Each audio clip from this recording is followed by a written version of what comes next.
Hey there! Thanks for checking out my channel and my fourth video installment. My mission's simple: to help raise the consciousness of our world by bringing more joy and awareness to each person that watches my videos. So that means you. As a leadership coach, and if you watched my previous videos, 3 words come to mind: guide, galvanize, and grow. I'd like to provide you with some guidance which will help galvanize you to take action so that your consciousness grows and you grow as a human being. So let's get to it. As I promised in my last video, the topic of this video is to learn more about that second energy level, which stems in conflict thinking, which leads to anger and sometimes defiance. Boy, is this video timely after the US presidential debate earlier this week. Good grief. But seriously, both levels 1 and 2 are based in that 4-letter F word: fear. What did you think I was going to say? Like level 1, level 2 energy is also catabolic and is sadly the predominant energy in our world right now. We see it in many of our political leaders, in corporate America, in some of our communities, and across many other global workplaces and global communities as well.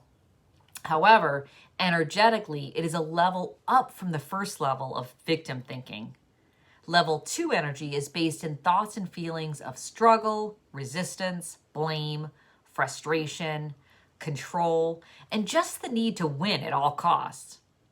A person who primarily operates in level 2 energy is pretty judgmental and usually doesn't have great people skills, so he or she has trouble peacefully resolving conflicts. At this level, everything tends to be viewed as black or white, good or bad, right or wrong. There are no gray areas. Instead of hating themselves like in level 1, people in level 2 often hate others. They feel like it's a dog-eat-dog world and it's just one fight after another. If there's a winner, then there must be a loser. So they think, I must win, you lose. They feel like there's not enough to go around, so they take as much as they can just out of fear. Leaders in this level manage by force and control. They may tend to appear to be very confident or cocky sometimes and always think their way is the right way. But they're usually pretty happy and unhealthy, and often they suffer from burnout. They usually want to blame others and focus on what's wrong or broken. Sadly, they won't forgive others or themselves. Leaders at this level can't really inspire others because their use of force causes their team members to either quit or just become resigned or just feel alienated or dissatisfied and unproductive. To keep control, they micromanage, they're bossy and condescending, and actually sometimes they actually get pleasure from hurting others. It's basically their way or the highway. These leaders are the antiquated authoritarians who think they can do everything better than everyone else, so they constantly judge others. They're very poor listeners, and they put their needs before others and don't give credit to anyone else. Tragically, these behaviors reinforce our deepest fear as humans, that we aren't good enough.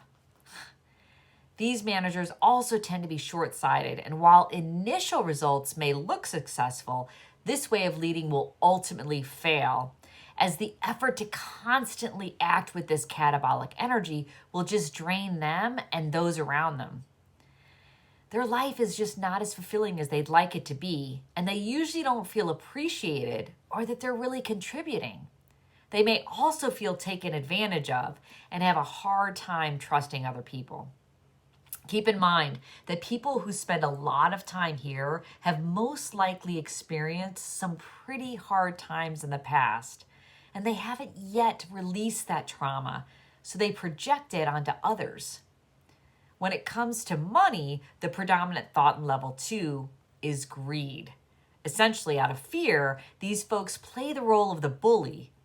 And in the game of life, the person tends to think they must win no matter what the cost.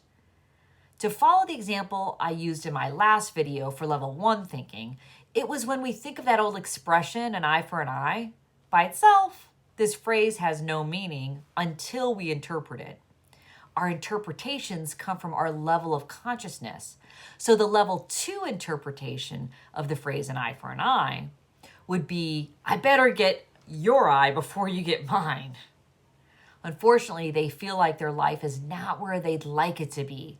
However, compared to level 1, people at level 2 energy are willing to do something about it and take some action. This is why it may benefit someone who spends a lot of time in level 1 to actually get a little angry and elevate to level 2 to catalyze him or herself to take some action and pull themselves out of the dumps. So switching gears, why would someone hang out in level 2 energy? Well, as with all the levels, there are some advantages because aggressive behavior allows you to get a lot done by yourself, and you can motivate others with force, temporarily at least. People at level 2 often have a good amount of energy, but sadly, most of the energy comes from anger, which can be destructive when left unchecked. They're also really good at kind of playing the game, so to speak, because that is the way it was taught to them. And they can play politics really well. Now, the disadvantages of hanging out in this level is that they're attracted to people who lead with anger or fear, just like them.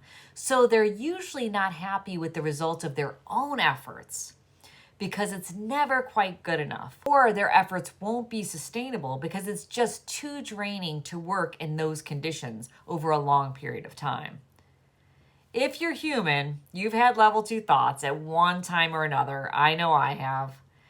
The important thing is how long we choose to spend in this lower energy level. Considering that, let's look in the mirror and practice some self-reflection. How does level 2 energy show up for you?